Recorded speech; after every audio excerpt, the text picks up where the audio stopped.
Сәлем достар, сіздермен мен Думан. Бүгін мен сіздерге балықтан бешбармақ жасауды көрсететін болам. Ол үшін бізге қылқаны жоқ балық керек болады. Алдымен балықты жуып, басы мен құйрығын алып тастап, ыстық суға қайнатамыз. 20 минут қайнап пісті, енді балықты түсіріп алатын боламыз.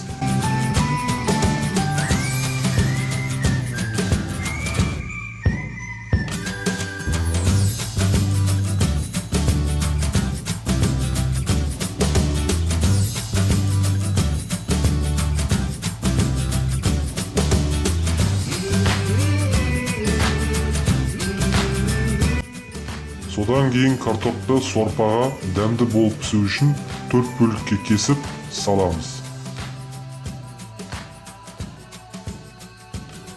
Содан соң ұнды илеп, қамырды жаямыз.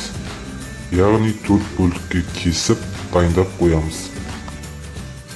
Картоп пісе бастаған кезде қамырды салып 5 минут қайнатамыз.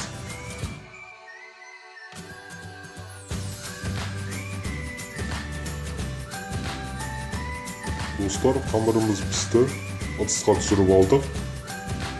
Сіздер өздеріңіз қалаған тұздықтарыңызды салуға болады. Ал достар, біздің балықтан жасалған бешбармағымыз дайын болды. Астарыңыз дәмді болсын. Видео ұнаса міндетті түрде менің каналыма жазылып, лайк басып мені қолдаңыздар.